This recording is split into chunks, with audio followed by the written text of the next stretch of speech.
Welcome back to our channel success clicks. நம்ம இந்த சேனலில் ஒவ்வொரு வீக்லையும் சிவில் இன்ஜினியரிங்லேருந்து ஒரு சப்ஜெக்ட் எடுத்து அப்ஜெக்டிவ் கொஸ்டின்ஸ் பார்த்துட்ருக்கோம். ஸோ இந்த வீக்கான அப்ஜெக்டிவ் கொஸ்டின் ஸ்டீல் ஸ்ட்ரக்சர்லேருந்து தான் பார்க்க போகிறோம். ஸோ ஸ்டீலை பொறுத்த வரைக்கும் நிறைய பேருக்கு சிவில் இன்ஜினியரிங்கில் பிடிக்காத ஒரு சப்ஜெக்ட்னா ஸ்டீலாக தான் இருக்கும். அதுக்கு ரெண்டு ரீசன் தான் சொல்லலாம். ஒன்று வந்து ஸ்டீல் நமக்கு புரியாது, அப்படியே புரிஞ்சு கஷ்டப்பட்டு படித்தாலும் நம்ம படித்த கொஸ்டின் வந்து எக்ஸாமுக்கு வராது. இந்த ரெண்டு ரீசன்னால தான் ஸ்டீல் ஸ்ட்ரக்சர் நிறைய பேர் படிக்காமல் ஸ்கிப் பண்ணிவிடுவீங்க. ஆனால் எக்ஸாமை பொறுத்த வரைக்கும் மார்க் நிறைய வாங்கணுன்னா ஸ்டீல் ஸ்ட்ரக்சரும் கவர் பண்ணி தான் ஆகணும். ஸோ ஸ்டீல் படிக்க உங்களுக்கு ரொம்ப கஷ்டமாக இருந்துச்சுன்னா மற்ற சிலபஸ் மற்ற சப்ஜெக்ட்லாம் இருக்கு இல்லையா, ஸோ அதில் 90% கவர் பண்ணிவிட்டு பேலன்ஸ் ஒரு 50-50 நீங்கள் ஸ்டீல் கவர் பண்ணால் கூட போதும். ஸோ அப்படி படிச்சிங்கன்னா உங்களுக்கு ஓரளவு ஸ்டீல் கவர் ஆகிடும். அப்படியே ஸ்டீல் கொஸ்டின்ஸ் வந்து உங்களுக்கு தெரியலனாலும் மற்ற சப்ஜெக்டில் நீங்கள் ஸ்ட்ராங்காக இருக்கும்போது இதுக்கான மார்க்கும் வந்து கொஞ்சம் ரைஸ் பண்ணி கொடுக்கும். ஓகே, இப்போ கொஸ்டின்ஸ் பார்க்குறதுக்கு முன்னாடி சேனலை இது வரைக்கும் சப்ஸ்கிரைப் பண்ணலன்னா மறக்காமல் சப்ஸ்கிரைப் பண்ணுங்கள். அப்போ தான் நான் போடுற வீடியோக்கான நோட்டிஃபிகேஷன் உங்களுக்கு கண்டினியூஸாக வரும். ஸோ இப்போ நம்ம பார்க்க போகிற கொஸ்டின் வந்து ஸ்டீல் ஸ்ட்ரக்சரில் ஆல்ரெடி நான் போட்டிருக்க வீடியோஸில் இல்லாத கொஸ்டின்ஸ் தான் பார்க்க போகிறோம். ஸோ அதே கொஸ்டினை பார்த்தா கொஞ்சம் ரிப்பீட்டடாக வந்துகிட்டே இருக்க மாதிரி இருக்கும். அதனால தான் புதுசாக கொஸ்டின்ஸ் பார்க்க போகிறோம். அதனால கொஞ்சம் டஃப்பாக இருக்க மாதிரி தான் உங்களுக்கு தெரியும். ஒரே மாதிரி ரிப்பீட்டட் கொஸ்டின்ஸே படிச்சுட்டு இருக்காமல் கொஞ்சம் கான்சன்ட்ரேட் பண்ணி கஷ்டமான கொஸ்டின்ஸும் படிச்சிங்கன்னா எக்ஸாமுக்கு கொஞ்சம் யூஸ்ஃபுல்லாக இருக்கும். ஓகே, இப்போ பார்க்க போகிற first question. The strength of the field rivets as compared to sharp rivet is. The strength of the field rivets as compared to sharp rivets. So field rivetோட strength sharp rivet compare பண்ணும்போது எவ்வளோ இருக்குன்னு கேட்குறாங்க. So நம்ம comparison வரும்போது field ரிவெட்டோட sharp rivet தான் ரொம்ப ஸ்ட்ராங்காக இருக்கும். ஸோ அது வந்து தனியாகவே ஒரு கொஸ்டினில் இருக்குது. As compare to the field rivet sharp rivet are more ஸ்ட்ராங்னு பார்த்தோன்னா ஷார்ப் ரிவெட் தான் ஸ்ட்ராங். ஆனால் இவங்க என்ன கேட்டிருக்காங்க, ஃபீல்டு ரிவெட் வந்து எவ்வளோ ஸ்ட்ரென்த் இருக்கும் ஷார்ப் ரிவெட்டை கம்பேர் பண்ணும்போதுன்னு கேட்குறாங்க. So field rivet only 90% strength தான் இருக்கும். ஷார்ப் ரிவெட் தான் 100% இருக்கும். ஃபீல்டு ரிவெட் 90% ஸ்ட்ரென்த் தான் இருக்கும். பேலன்ஸ் 10% வந்து பர்மிசிபிள் ஸ்ட்ரெஸ் இருக்கும். பேலன்ஸ் 10% பர்மிசிபிள் ஸ்ட்ரென்த் இருக்கும். So the strength of the field rivet as compared to the sharp rivet is 90%. ரெண்டு ரிவெட்டை கம்பேர் பண்ணும்போது ஷார்ப் ரிவெட் தான் ரொம்ப ஸ்ட்ராங்காக இருக்கும். ஸோ ஸ்ட்ராங் வந்து 100% ஸ்ட்ராங் கொடுக்கும். ஆனால் ஃபீல்டு ரிவெட்டோட ஸ்ட்ரென்த் 90% தான் இருக்கும். பேலன்ஸ் 10% பர்மிசிபிள் ஸ்ட்ரெஸ் இருக்கும். ஓகேவா, next question. If P is the wind pressure in kilogram per centimeter squared, V is the velocity in kilometer per hour and K is the constant of the proportionality, then if P is the wine pressure, Bங்கிறது wine pressureனு கொடுத்துருக்காங்க, Vங்கிறது velocity கேட்டிருக்காங்க, Kங்கிறது கான்ஸ்டன்ட்னு கொடுத்தாச்சு, of proportionality then. So wind ப்ரெஷரோட formula என்னன்னு தான் நமக்கு கேட்குறாங்க. ஸோ வைன் ப்ரெஷரோட ஃபார்முலாவில் வைன் ப்ரெஷர் இருக்குமா, வெலாசிட்டி இருக்கும் அண்ட் K கான்ஸ்டன்ட் இருக்கும். ஸோ இந்த மூணு டேர்ம் வச்சு வர வைன் ப்ரெஷரோட ஃபார்முலா என்னன்னு கேட்குறாங்க. So wind pressure P equal to KV². இதுதான் கரெக்ட் ஆன்சர். ஆப்ஷன் சி தான் correct answer. So wind pressure P equal to KV². Pங்கிறது wind pressure. So wind pressure equal to Kங்கிறது கான்ஸ்டன்ட், Vங்கிறது velocity. So P equal to KV² is the correct answer. அடுத்த question. Fillet weld is not recommended if the angle between fusion phases. Fillet weld is not recommended if the angle between fusion phases. So fillet weld போடணுன்னா angle between fusion phases எப்படி இருந்தால் அந்த fillet weld choose பண்ண மாட்டோன்னு கேட்குறாங்க. So not recommended. Fillet weld is not recommended if the angle between fusion phases. So fillet வெல்டை பொறுத்த வரைக்கும் எப்போதுமே ஆங்கிள் வந்து 60லேருந்து 120 ரேஞ்சில் இருக்கணும். ஸோ இந்த ரேஞ்சில் இருந்தால் மட்டும்தான் ஃபில்லட் வெல்ட் நீங்கள் சூஸ் பண்ணணும். ஸோ சப்போஸ் லெஸ் தென் 60 மோர் தென் 120 அந்த ரேஞ்சில் இருந்தால் ஃபில்லட் வெல்ட் ரெக்கமெண்டேஷன் கிடையாது. ஸோ அந்த இடத்துல ஃபில்லட் வெல்ட் போடக்கூடாது. ஸோ ஃபில்லட் வெல்டோட ரெக்கமெண்டேஷன் ரேஞ்சே வந்து 60லேருந்து 120 தான். ஸோ இந்த ரேஞ்சுக்கு கீழே வரும்போது ஃபில்லட் வெல்ட் ரெக்கமெண்டட் கிடையாது. ஸோ 16 வரும்போது இங்கே லெஸ்ஸர் 60 அண்ட் கிரேட்டர் தென் 120 இந்த ரெண்டு ஆப்ஷன் தான் இங்கே சூட்டபிளாக இருக்குது. ஸோ அப்போது இதுதான் answer. less than 60 and greater than 120 இந்த ரெண்டு கண்டிஷன் வரும்போது ஃபில்லட் வெல்ட் ரெக்கமெண்டேஷன் கிடையாது. ஸோ அப்போது C and B ஆப்ஷன் தான் correct. C and B. Fillet weld is not recommended if the angle between fusion faces 60லேருந்து 120 ரேஞ்சில் இருக்கணும். ஸோ அதுக்கு கம்மியாகவோ அதிகமாகவோ போகும்போது ஃபில்லட் வெல்ட் போடக்கூடாது. ஸோ அப்போ answer less than 60 and greater than 120. அடுத்த question, according to Unwin's formula the relation between diameter of the rivet hole in mm and thickness of the plate in mm is given by. So unwind formula என்னன்னு கேக்குறாங்க. according to unwind's formula. So unwind formula equal to d equal to 6.01 root t. இதுதான் unwind's formula. இது வந்து ரொம்ப ரொம்ப இம்பார்ட்டண்டான question. Last time வந்து AE எக்ஸாமில் கேட்டிருந்தாங்க. கேட் பேப்பரில் ஈவினிங் செஷனில் இந்த கொஸ்டின் வந்து கேட்டிருந்தாங்க. So according to Unwin formula the relation between diameter of the rivet hole in mm and thickness of the plate t in mm is given by unwind formula d equal to 6.01 root t. அடுத்த question, minimum pitch of the rivets should not be less than how many times of gross diameter of the rivet? Minimum pitch of the rivet should not be less than how many times of the gross diameter of the rivet? So correct answer is 2.5. So pitch of the rivet should not be less than 2.5 times of the gross diameter. அடுத்த question, if P and D are pitch and gross diameter of the rivet, the efficiency N of the riveted joint is given by. So efficiency தான் நமக்கு கேட்குறாங்க. எஃபிஷியன்சியோட formula கேட்குறாங்க. So அந்த efficiency ஃபார்முலாவில் P and D இருக்கணும், அதாவது pitch and gross diameter இருக்கணும். ஸோ இந்த ரெண்டு டேர்ம்ஸும் இன்டர் ரிலேட் பண்ணி வர efficiency formula efficiency eta equal to P minus D divided by P. இதுதான் எஃபிஷியன்சிக்கான formula. Efficiency eta equal to P minus D divided by P. அடுத்த question, wind load analysis can be done by using. wind load analysis can be done by using. So wind loadக்கு நம்ம use பண்ணுற code book IS 875 part 3. IS 875 part 3. So நம்ம steel ஸ்ட்ரக்சருக்கு ஜென்ரலாக என்ன code book use பண்ணுவோம்? IS 800. So IS 800 வந்து steel ஸ்ட்ரக்சருக்கு யூஸ் பண்ணுறது. இதுவே RCCக்கு யூஸ் பண்ணுறது IS 456. ஸோ கொஞ்சம் கோட் புக் தான் இருக்குது, ஞாபகம் வச்சுக்கோங்க. ஸோ இது வந்து ஆர்சிசிக்கான கோட் புக் IS 456, ஸ்டீலுக்கு IS 800, இங்கே wind load analysis IS 875 part 3. The channels get twisted symmetrically with regard to its axis. The channel get twisted symmetrically with regards to its axis. ஒரு சேனல் செக்ஷன் இருக்கா, அந்த channel செக்ஷனை வந்து twist பண்ணுறாங்களா? So அந்த twist பண்ணும்போது அந்த எந்த ஆக்சிஸை பொறுத்து மாறுதுன்னு கேட்குறாங்க. parallel to flanges, parallel to web, perpendicular to flanges, perpendicular to web. இதுதான் அவங்க கொடுத்துருக்க ஆப்ஷன்.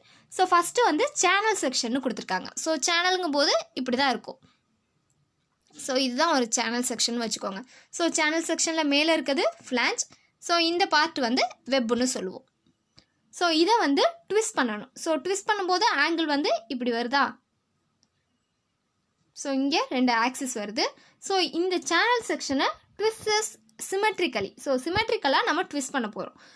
ட்விஸ்ட் பண்ணும்போது எப்படி நமக்கு மாறும்? இப்படி தான் மாறும். ஸோ இந்த சேனல் செக்ஷனை கொஞ்சம் ட்விஸ்ட் பண்ணும்போது கொஞ்சம் சின்னதாக இந்த ஷேப்பில் தான் மாறிட்டுருக்கும்.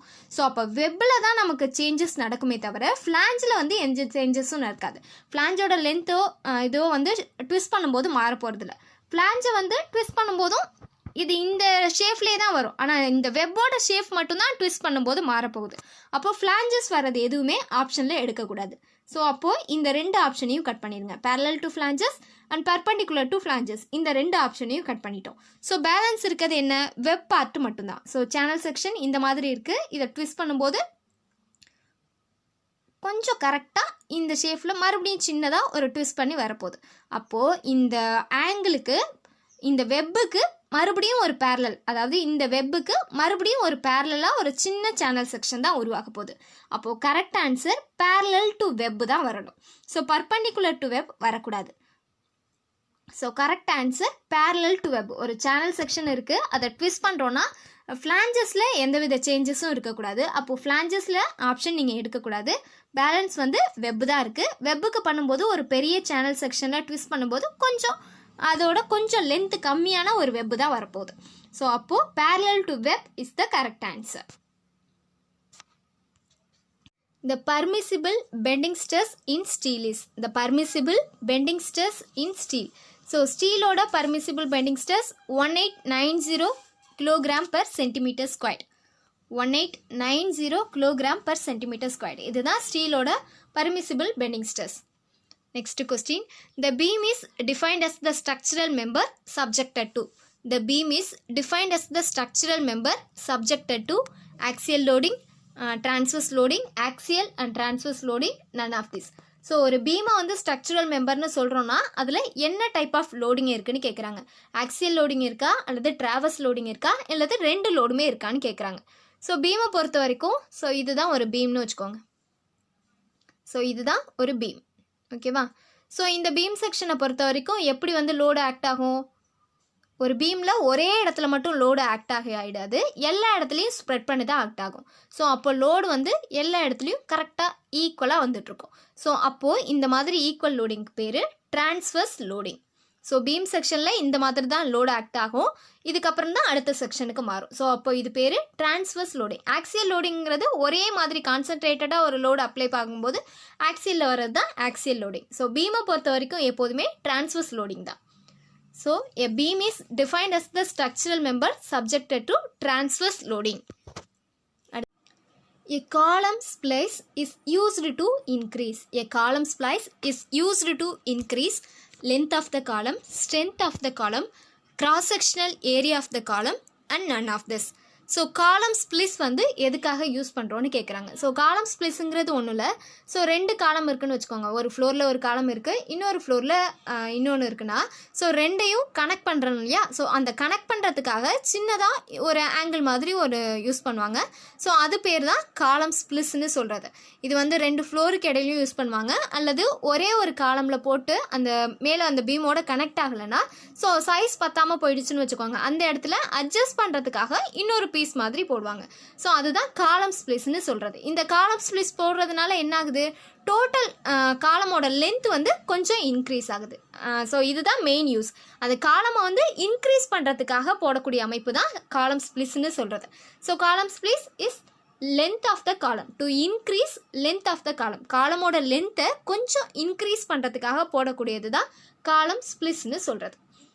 A column splice is used to increase length of the column. Q is the load factor, S is the shape factor and F is the factor of safety in elastic design the following. Q is the load factor and S is the shape factor and F is the factor of safety in elastic design the following. So க்யூங்கிறது load ஃபேக்டர்னு கொடுத்துருக்காங்க. So அப்போது க்யூவோட formula என்னன்னு தான் கேட்குறாங்க. So இங்கே எல்லாத்துலேயுமே Q equal டுன்னு தானே கொடுத்துருக்காங்க. ஸோ அப்போ சிம்பிளாக புரிஞ்சுக்கணுன்னா லோட் ஃபேக்டரோட ஃபார்முலா என்னன்னு கேட்குறாங்க. So load factor equal to, so load factor எப்போதுமே எப்படி சொல்லுவோம்? Load factor equal to shape factor into factor of சேஃப்டின்னு சொல்லுவோம். Load factor equal to shape factor into factor of safety. Shape ஃபேக்டருங்கிறது எஸ், ஃபேக்டர் ஆஃப் சேஃப்டிங்கிறது எஃப்னு கொடுத்துருக்காங்க. அப்போ Q equal to S into F, இதுதான் correct answer. D Q equal to S into F. Q load factor equal to shape factor into factor of safety. அடுத்த question. The shape factor for the rectangular section is equal to. The shape factor for the rectangular section is equal to. Rectangular செக்ஷனோட shape factor 1.50. Rectangular செக்ஷனோட shape factor 1.50. அடுத்த question. The shape factor for the circular section. Shape factor for the circular section. So இப்போ தான் சொன்னோம் ரெக்டாங்குலரோட shape factor 1.50. அடுத்து சர்க்குலரோட shape factor that is 1.70. இதுதான் சர்க்குலரோட ஷேப் ஃபேக்டர். ஸோ இந்த ஷேப் ஃபேக்டரை பொறுத்த வரைக்குமே மொத்தமே வந்து ஒரு 6 ஐ செக்ஷன் தான் இருக்குது. ஸோ ஃபஸ்ட்டு வந்து ரெக்டாங்குலர் 1.50ன்னு சொல்லியாச்சு. அடுத்து சர்க்குலர் 1.70. ரோமோஃபோஸ்னு ஒரு ஷேப் கொடுத்துருப்பாங்க. ஸோ இப்படி இருக்குன்னா ஸோ இந்த ஷேப்பில் இருக்கும். ஸோ இதுதான் ரோமோஃபோஸ். இந்த ரோமோஃபோஸோட shape factor 2. Rhombus shape factor 2. அடுத்து ட்ரையாங்குலரோட ஷேப் ஃபேக்டர் 2.34ன்னு வரும். அடுத்து ஹாலோ செக்ஷன் ஒன்று இருக்குது. ஹாலோ செக்ஷனாக இப்படி இருக்கும். ஸோ இந்த ஹாலோ செக்ஷனோட ஷேப் ஃபேக்டர் 1.27. அதுக்கப்புறம் பேலன்ஸ் இருக்குது என்ன இருக்குது, ஐ செக்ஷன் பேலன்ஸ் இருக்குது. ஸோ ஐ செக்ஷனோட சேஃப் ஃபேக்டர் வந்து 1.2லேருந்து 1.1லேருந்து 1.2 வரைக்கும் இருக்கும். ஸோ அதுதான் ஐ செக்ஷனோட ஷேப் ஃபேக்டர். ஸோ இந்த ஷேப் ஃபேக்டர் பொறுத்த வரைக்கும் ஸோ ஃபஸ்ட்டு ரெக்டாங்குலர் 1.50, சர்க்குலர் 1.70, 2.34ங்கிறது ட்ரையாங்குலர், ரோமோஃபோஸை பொறுத்த வரைக்கும் 2 அண்ட் ஹாலோ செக்ஷனை பொறுத்த வரைக்கும் 1.27. அடுத்து ஐ செக்ஷன் 1லேருந்து 1.2. ஸோ இது ஐ செக்ஷனுக்கானது.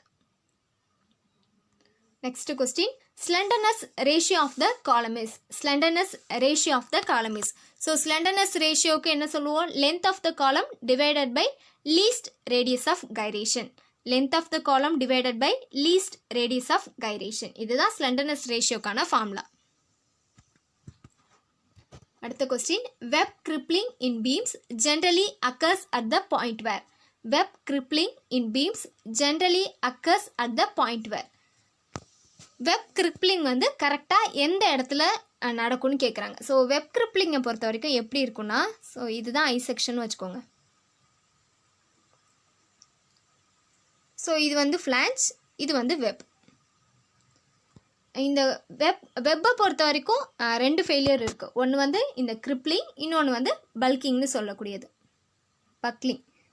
ஸோ இது 2 தான் வெப்பில் நடக்கும். ஃபஸ்ட்டு வெப் கிரிப்ளிங்னா இந்த ஐ செக்ஷனில் கரெக்டாக இந்த ஷேப்பில் இந்த கீழே வரும்போது மட்டும் கொஞ்சம் டேமேஜ் ஆன மாதிரி, கொஞ்சம் டிஃப்ளெக்ஷன்ஸ் ஆன மாதிரி இருக்கும். ஸோ இதுதான் வெப் கிரிப்ளிங்னு சொல்கிறது. பக்லிங்னா இந்த வெப்பு மொத்தமே கொஞ்சம் ஷேப் வந்து சேஞ்ச் ஆகிருக்கும், அதுதான் பக்லிங். ஸோ இந்த வெப் கிரிப்ளிங் கரெக்டாக எந்த இடத்துல இருக்குன்னா, எந்த இடத்துல லோடு ஆக்ட் ஆகுதோ அந்த இடத்துல மட்டும்தான் வெப் கிரிப்ளிங் இருக்கும். அப்போது கான்சன்ட்ரேட்டட் லோட் எந்த இடத்துல ஆக்ட் ஆகுதோ அந்த இடத்துல மட்டும்தான் வெப் கிரிப்ளிங் ஏற்படும்.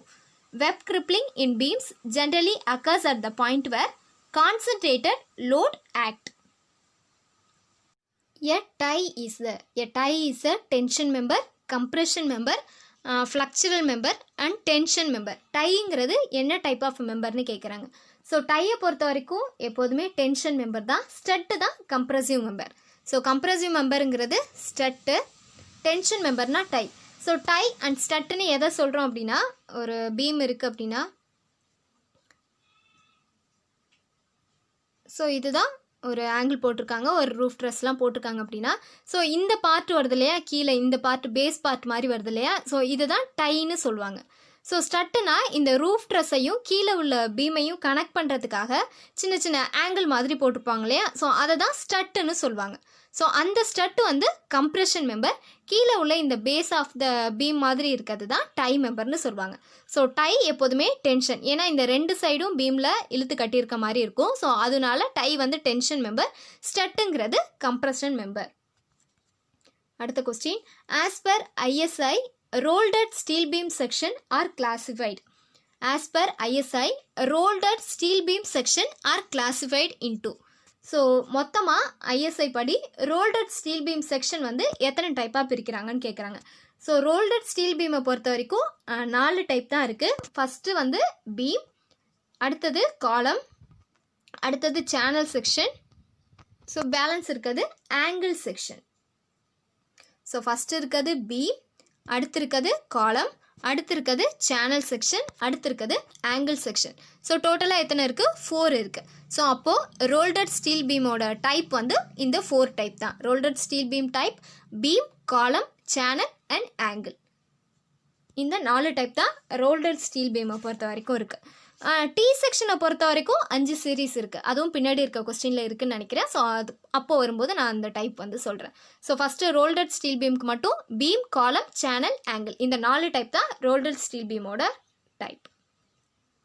அடுத்த question, the main advantage of steel member is. The main advantage of steel member is its high strength, its gas and water tightness, its long service life, all options of correct.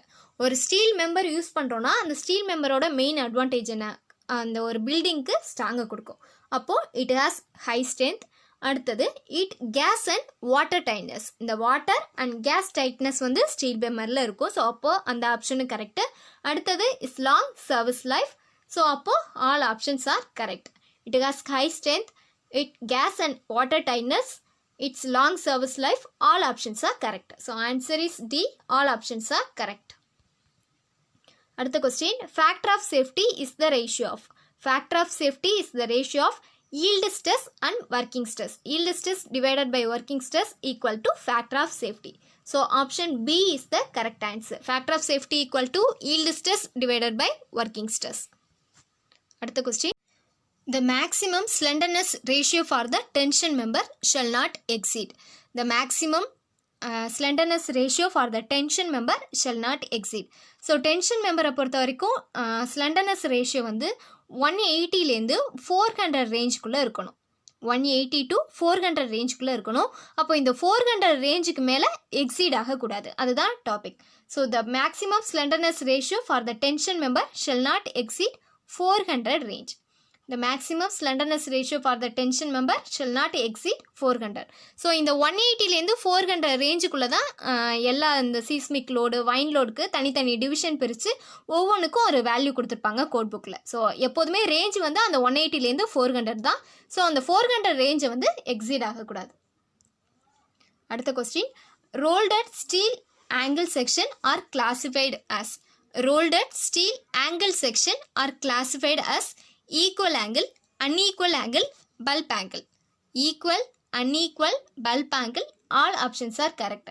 இந்த ரோல்டட் steel angle, so இது எல்லாமே வந்து steel செக்ஷனோட angle section இருக்கு இல்லையா, so அந்த angle செக்ஷனோட subdivisions தான் இது எல்லாமே. ஈக்குவல் ஆங்கிள், ஈக்குவல் ஆங்கிள்னால் எப்படி இருக்கும்? ஸோ இப்போ வந்து ஒரு ஆங்கிள் செக்ஷன் இருக்குன்னு வச்சுக்கோங்க. ஸோ இதுதான் ஆங்கிள் செக்ஷனா, இங்கே கீழே இருக்க இந்த பார்ட் இருக்கு இல்லையா, ஸோ இந்த பார்ட்டோட லென்த்தும் இந்த பார்ட்டோட லென்த்தும் ஒரே மாதிரியே இருந்தால் அது ஈக்குவல் ஆங்கிள். சப்போஸ் இந்த பார்ட்டோட லென்த்து கீழே கொஞ்சம் கம்மியாக அன்ஈக்குவலாக இருக்கும் இல்லையா, ஸோ இந்த லென்த் வந்து வேறு, இந்த லென்த் வந்து வேறு, அப்போது இருக்கும்போது அது அன்ஈக்குவல் ஆங்கிள். இதுவே பல்ப் ஆங்கிள்னு ஒன்று இருக்குது. ஸோ பல்ப் ஆங்கிள்னால் ஒரு இடத்துல மட்டும் கொஞ்சம் லென்த்து வித்து வந்து கூட போட்ட மாதிரி இருக்கும். ஸோ ஒரு இடம் எப்போதும் போல் நார்மல் ஆங்கிளாக இருக்கும். ஸோ அதுதான் பல்ப் ஆங்கிள்னு சொல்லுவாங்க. இந்த 3 டைப்புமே ஆங்கிள் செக்ஷனோட subdivisions. So equal angle, unequal angle, bulb angle, இந்த 3 ஆப்ஷனுமே கரெக்ட் தான். So angle section classified as equal, unequal, bulb angle. So option D is the correct answer. All options are correct. அடுத்த question, a plate used for connecting 2 or more structural member intersecting each other is called. The plate used for connecting 2 or more structural member intersecting each other is called gusset plate. So gusset plateக்கான definition தான் இது. gusset plateோட definition connecting between 2 structural member. So அதுதான் gusset plate. அடுத்த question, for steel construction where secondary effects are considered without wind or earthquake loads, the permissible stresses on the members or connections as specified may be exceed by. For steel construction where secondary effects are considered without wind. So இந்த பெரிய question இருக்கு இல்லையா, இந்த கொஸ்டினில் நீங்கள் என்ன கவனிக்கணும் அப்படின்னா, ஸ்டீல் செக்ஷனில் கன்சிடர்ட் வித்தவுட் வைண்டா வித் வைண்டான்னு கண்டுபிடிக்கணும். So with wind or without wind, இந்த 2 கீவேர்டு தான் உங்களுக்கு இந்த பெரிய கொஸ்டினில் கண்டுபிடிக்க வேண்டியது. ஸ்டீல் செக்ஷனை பொறுத்த வரைக்கும் வித் வைண்டுன்னு கேட்டிருந்தா இந்த ஆப்ஷன் 33.33. ஸோ இந்த ஆப்ஷன் தான் வித் வைண்டுக்கான ஆப்ஷன். இங்கே கேட்டிருக்கிறது வித்தவுட் வைண்ட். அப்போ answer 25%. Steel construction where secondary effects are considered without wind, that is 25%. இதுவே வித் வைண்டுன்னு கேட்டிருந்தா 33.33%. கொஸ்டின் தான் பார்க்க பெருசாக இருக்கும், பட் உள்ளே இருக்க கீவேர்டை நீங்கள் ஈஸியாக ஞாபகம் வச்சுக்கிட்டிங்கன்னா உங்களுக்கு யூஸ்ஃபுல்லாக இருக்கும். வித்தவுட் வைண்ட், வித் வைண்ட், இந்த 2 தான் ஞாபகம் வச்சுக்கணும். வித்தவுட் வைண்டுனா 25%, வித் வைண்டுனா 33.33%. அடுத்த question, the heaviest I section for the same depth. The heaviest I section for the same depth is ISHB, Indian Standard Heaviest Beam. So ISMBங்கிறது மீடியம் பீம், ISLBங்கிறது light weighted beam, ISWBங்கிறது wide flange beam. So இதுதான் தனித்தனி definition. Medium weight இது light weight, wide flange beam இதுதான் heaviest. So heaviest I section ISHB. அடுத்த question, effective length of the fillet weld is equal to. Effective length of the fillet weld is equal to overall length minus 2 into weld size. Effective length of the fillet weld is equal to overall length minus 2 into weld. Next question. Purlins are supported on the principal rafter, common rafter, bottom chart and base plate. புர்லின்ஸை பொறுத்த வரைக்கும் எப்போதுமே சப்போர்ட்டடாக இருக்குது principal ராஃப்டரில் ஒரு சப்போர்ட்டுக்காக போடக்கூடியது தான் புர்லின்ஸ். Principal ராஃப்டர்னால் எப்படி இருக்குன்னா, so இதுதான் ஒரு ரூஃப் ட்ரெஸ்ன்னு வச்சுக்கோங்க. ஸோ இப்படி தான் இருக்கும், ரூஃப் ட்ரெஸ் வந்து இப்படி தான் இருக்கும். ஸோ நடுவில் வர இந்த பார்ட்டுக்கு பேர் கிங் போஸ்ட்னு சொல்லுவாங்க. இந்த பார்ட்டுக்கு பேர் கிங் போஸ்ட். இந்த சைடில் ஒரு ஆங்கிள் போட்டிருக்கோம் இல்லையா, ஸோ இந்த பார்ட்டுக்கு பேர் தான் பிரின்சிபல் ராஃப்டர்னு சொல்கிறது. ஸோ ஸ்டட்டுன்னா இதுக்கு உள்ள ஒரு சின்ன ஆங்கிள் போட்டது தான் ஸ்டட்டுன்னு சொன்னோம். ஸோ கீழே இருக்கிறது tie section, tie beam. So நடுவில் இருக்கிறது கிங் போஸ்ட். ஸோ சைடில் இருக்க இந்த ஆங்கிள் பேர் தான் பிரின்சிபல் ராஃப்டர். இந்த பிரின்சிபல் ராஃப்டரில் தான் சின்னதாக ஒரு ஆங்கிள் செக்ஷன் மாதிரி போட்டிருப்பாங்க, அதுதான் புர்லின்ஸ்னு சொல்லக்கூடியது. இந்த purlins are supported on the principal rafter. அடுத்த question. Rolled steel tubes are referred by their Rolled steel tubes are referred by their outer diameter. Rolled steel tubes are referred by the outer diameter. So ஜென்ரலாக steel பாருங்கிறது இப்படி இருக்குன்னு வச்சுக்கோங்க. ரோல்டட் steel பாருங்கிறது so இந்த மாதிரி வளைஞ்சு role பண்ணி கொஞ்சம் twist பண்ணியிருக்கும். So இந்த ட்விஸ்டிங் செக்ஷன் எதை பொறுத்து சொல்கிறாங்கன்னா அதோட அவுட்டர் டயாவை பொறுத்து தான் சொல்லணும். இன்னர் டயாவை பொறுத்து சொல்லக்கூடாது, அவுட்டர் டயாவை பொறுத்து தான் சொல்லணும். The rolled steel tubes are referred by their outer diameter. In a steel beam section, the web carries. So எப்போதுமே வெப்பில் வந்து என்ன லோடு ஆக்ட் ஆகுனா அது வந்து ஷியர் ஃபோர்ஸ் தான். வெப் கேரிஸ் ஷியர், இதுவே ஃப்ளான்ஜ் கேரிஸ் கம்ப்ரெஷன் வரும். ஸோ இங்கே வெப் கொடுத்துருக்கிறதுனால ஷியர் தான் கரெக்ட் ஆன்சர். இதுவே ஃப்ளான்ஜ் என்ன கேரி பண்ணுதுன்னா கம்ப்ரெஷன் ஃபோர்ஸை கேரி பண்ணும். In a steel beam section the web carries shear force, flange compression. அடுத்த question. Which IS code is used for general construction of steel? Which IS code is used for general construction of steel? ஸ்டீலோட கன்ஸ்ட்ரக்ஷனுக்கு use பண்ணக்கூடிய IS code IS 800. IS 800 is the construction of steel. IS 456 வந்து RCC. அடுத்த question. Units of radius of gyration. Radius of கைரேஷனோட unit என்னன்னு கேட்குறாங்க. So radius of கைரேஷனோட unit எப்படி கண்டுபிடிக்கணும்னா, so formula root of I/A. ஐங்கிறது கிராஸ் செக்ஷனல் ஏரியா, ஏங்கிறது ரேடியஸ்னு சொல்லியாச்சு. ஸோ இந்த ரூட் இருக்குது. ஸோ ஐங்கிறது மொமெண்ட் ஆஃப் இனர்ஷியான்னு வச்சுக்கிட்டா கூட mm⁴ டிவைடட் பை ஏரியாங்கிறது mm². Cross sectional area mm². So இது கேன்சல் ஆகிடும், பேலன்ஸ் 2 மட்டும் இருக்கும், ஸ்கொயர் மட்டும் இருக்கும். ஸோ இந்த ஸ்கொயரும் ஸ்கொயர் ரூட்டும் கேன்சல் ஆகிடும், அப்போ பேலன்ஸ் இருக்காது mm. So unit of radius of gyration mm.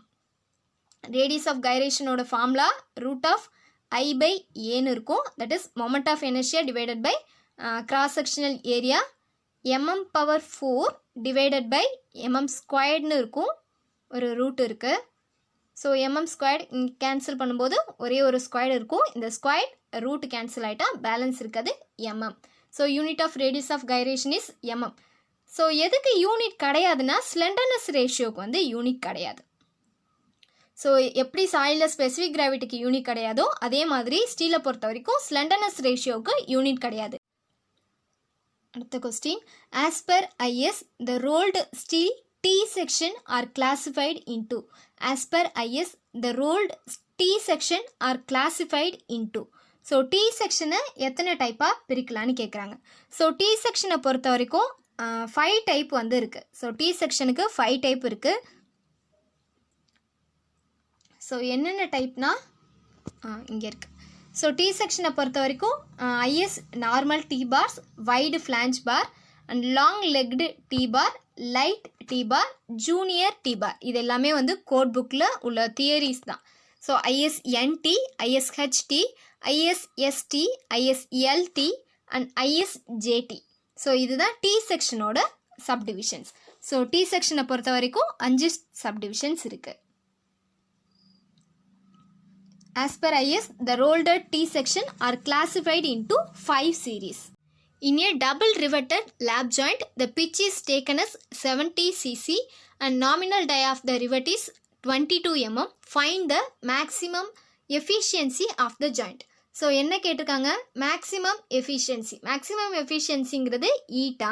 So ஈட்டாவோட formula P minus D by P. So Pங்கிறது தான் பிச் 70 mm, Dங்கிறது 22 mm. ஸோ இந்த ஃபார்முலாவில் சப்ஸ்டியூட் பண்ணால் ஆன்சர் 66.4% வந்துடும். So maximum efficiency 66.4%. ஸோ இந்த வீடியோவில் உள்ள கொஸ்டின்ஸ் இதோட முடிஞ்சிருச்சு. வீடியோ பிடிச்சிருந்தா சேனலை மறக்காமல் சப்ஸ்கிரைப் பண்ணுங்கள். தேங்க்யூ.